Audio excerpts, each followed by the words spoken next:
But it's time to bring in our next guest. It's going to be Phil Streible, Chief Market Strategist at Blue Line Futures. Welcome back to the show, Phil. Hey, Tom. Thanks for having me. All right. So I wanted to get your take here on the equity markets in general. As I mentioned, stocks at or near all-time highs, NASDAQ, S&P 500. What's your take here? What's behind it? Is it optimism? Is it, is the data reflective of the strength? Do you believe in this? Do you believe in this rally, Phil? Yeah, I do. And I think a lot of it has to deal with the fact that it's an election year. I mean, we're in a bull market right now. This bull market's been going on for quite a while. In an election year, the average return is about 7.5%. Typically what happens is we consolidate and shop around until about March. Then you start to see who we already know who the two, the nominees are and things like that for who's going to be in the race. Usually the race is a little bit more, drawn out before you get who those contenders are. But election year, again, average return 7.5%. The median return, so the middle number is usually about 10.5%. Inflation, it's been trending down. The labor market's cooling, but it's not decelerating at all or deteriorating.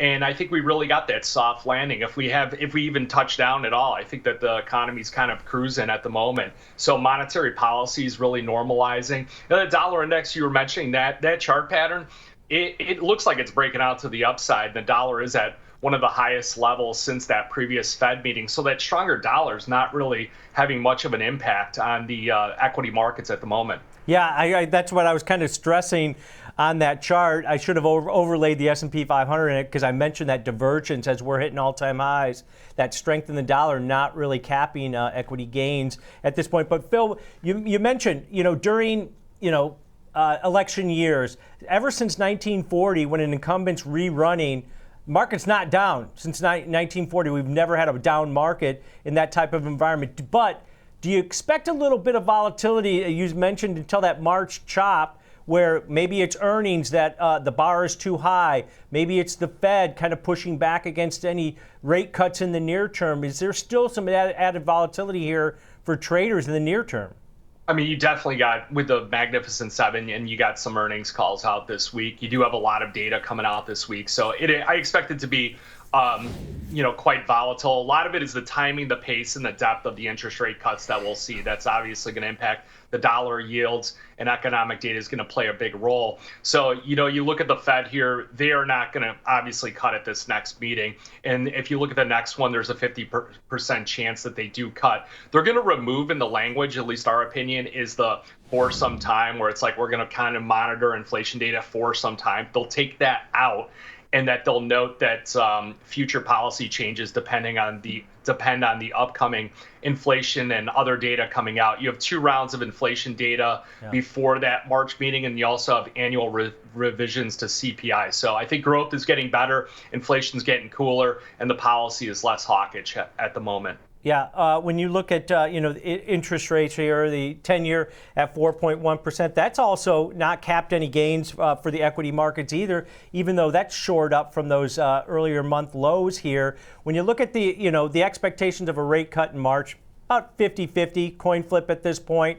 We've had some Fed presidents come and push back against maybe that dovish sentiment at this point. But my argument here, Phil, and maybe you can give me some insights here, is with the economy the way that it is, GDP at 3.3% growth, far above expectations in that first read on Q4, why does the Fed need to do anything at this point, right? Oh, so the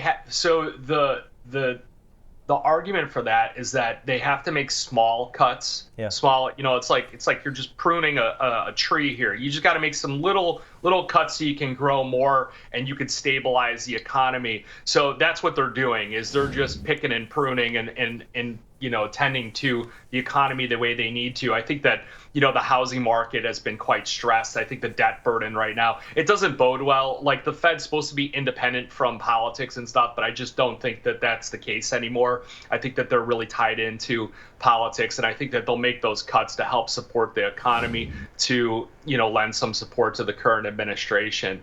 If they all of a sudden had to make more, if they hold off and they got to make more dramatic cuts, towards the end of the year, I think that shows some sign that there's definitely some cracks in the economy, and it's going to be, it could be reflective on, how the outcome of the election happens. So If you get a major cut, you could see the equities really come down quite a bit because people are going to be, where there's smoke, there's fire type of thought process. So I think small cuts here and there are the way to do it. Yep, definitely. I think that's what the market expects at this point. You looking at the asset classes like crude oil here, we've seen that rally pretty significantly due to the geopolitical risks. Is that going to throw anything in the chamber here as far as inflationary pressures go? I mean, we've got crude oil up at $78 a barrel now. Obviously, it's quite volatile, but it's, the problem with crude oil right now, it does have kind of a bit of a perfect storm. Obviously, the geopolitics, Middle East has been unhinged for like months. The U.S. production is slowing, and I looked at week over week numbers. We had a massive turndown in U.S. production. We were like 13.3 million barrels for the previous, week averaging per day, and we came down into the 12. So it was a big turndown on that. I think OPEC, they're really trying to push those crude oil prices. Saudi Arabia, they need Brent crude over $85 in order to balance their budget. So they got to get those prices going up there. I think the soft landing, the seasonal demand, we're coming into spring and the driving season, and then the EIA supply has been tightening. I just think that all those different variables are helping drive prices higher. Now, the rejection of that significantly higher price in the overnight action is kind of interesting. I think it's going to give people an opportunity to get in at a little bit lower level. I'd like to see a 2-day sell-off in crude oil come back down to some more normalized levels, like $75 and below. And I think that you could position in for kind of the long haul this year. Yeah, definitely. All right, great breakdown here for us, Phil. Appreciate it. Have a great day.